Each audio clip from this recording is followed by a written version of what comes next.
കുറേ നാളിന് ശേഷം ഞങ്ങൾക്ക് മഴയില്ലാത്തൊരു ദിവസം കിട്ടി കേട്ടോ. അപ്പോൾ ഞാനൊന്ന് പുറത്തോട്ടൊക്കെ കാണിച്ചു തരാം. ഇവിടെ ജസ്റ്റ് ഞാനൊന്ന് ചൂല് വെച്ചേ, എന്താ പറയുന്ന ഈ കരിയിലൊന്നും അങ്ങോട്ട് പോകുന്നില്ല. അപ്പോൾ അത് നാളെ ഒന്ന് ഉണങ്ങിയിട്ട് മാറ്റിക്കളയാന്ന് വെച്ചാൽ പറ്റത്തില്ല കേട്ടോ. അപ്പോൾ ആ കിടക്കുന്നത് നമ്മുടെ ഓൾഡ് ബൈക്കാണ്. അതെൻ്റെയൊക്കെ അങ്ങനെയാണ്. പുതിയ സാധനം വാങ്ങുമ്പോൾ പഴയത് യൂസ് ചെയ്യാതെ കളയും. അപ്പോൾ കാണിച്ചു തരാവേ. 8ന്റെ പണികളാണ് ഞാൻ കാണിക്കുന്നത്. കണ്ടല്ലോ, ഇതേ അവസ്ഥയുള്ള ആൾക്കാരൊക്കെ ഒന്ന് മെൻഷൻ ചെയ്യണം. ഇവിടെയൊക്കെ ഇങ്ങനെയാണ് കാട് പിടിച്ചെടുക്കുന്നത്. വേറൊരു കാഴ്ച ഞാൻ കാണിച്ചു തരാവേ. കണ്ടോ ഗൈസ്, ഇത് കണ്ടോ നിങ്ങൾ? ഒരു മൽബറി തൊട്ടപ്പുറത്തെ വീട്ടിലോട്ട് പടർന്നിടന്നപ്പോൾ അവർക്കത് വെട്ടി മാറ്റി കൊടുത്തതാണ് മഴയായതുകൊണ്ട്. എൻ്റെ ഇക്ക സംഭവം കണ്ടോ? ബാക്കി ഇത്രയും ഒരാൾ പോലും ഇല്ല ഗൈസ്. ഞാൻ ഒറ്റയ്ക്ക് വെയിലും വെട്ടി മുറിച്ചെടുക്കേണ്ടത്. ഇനിയുമുണ്ട് ഗൈസ് കാഴ്ചകൾ. ഇതൊരു വരിക്കപ്ലാവാണ്.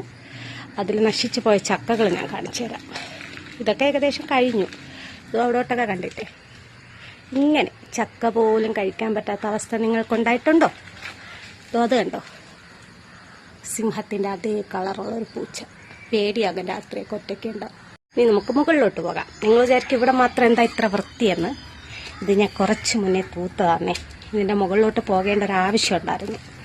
സംഭവം നല്ല തെറ്റി കിടക്കുമെന്ന്. വീണാൽ എന്നെ ആശുപത്രി എത്തിക്കാൻ പോലും ഇവിടെ ആരുമില്ല. വല്ലാത്തൊരു സ്റ്റേജാണ്.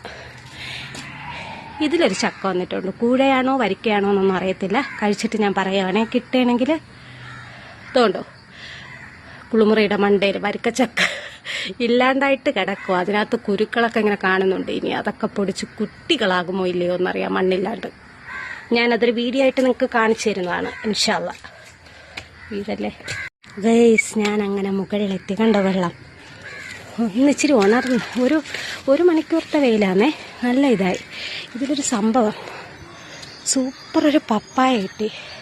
അത് ഞാൻ കുത്തിത്തള്ളിയിട്ടതാണ് ഗൈസ്. അങ്ങ് താഴെ വന്ന് വീണിട്ട് എന്താ പറയുക, രണ്ടായിട്ട് പൊളർന്ന് ചതഞ്ഞു വന്നു. എന്നാലും ഞാൻ കഴിക്കുന്നത്. അടുത്ത 8ന്റെ പണിയാണ് എൻ്റെ ഇക്ക. മഴയത്ത് തീ എത്തിക്കാൻ ചിരട്ട റെഡിയാക്കി തരുമോ, നനഞ്ഞിരുന്ന് സെറ്റാക്കുമോ എന്ന് ചോദിച്ചപ്പോൾ എൻ്റെ ഇക്ക ചെയ്തിട്ടേക്കുവന്നേ. ഇതിത്രയും ഇന്നിപ്പോൾ വെയിൽ കണ്ട് ഞാൻ വന്ന് ഷോക്കടിച്ചു. കുറേ ചിരട്ടയൊക്കെ ഞാൻ എടുത്തു, തിരിച്ചൊക്കെ ഇട്ട് വെള്ളം കളഞ്ഞു. ചാക്കൊക്കെ എടുത്ത് ഉണക്കായിട്ടു. നാളെ എനിക്ക് ഇതൊക്കെ സെറ്റാക്കലാണ് എൻ്റെ പണി. ഇങ്ങനെ നിങ്ങൾക്ക് പണി ചെയ്തിരുന്ന ആൾക്കാർ വീട്ടിലുണ്ടോ? മെൻഷൻ ചെയ്യൂ ഗൈസ്. ബൈ.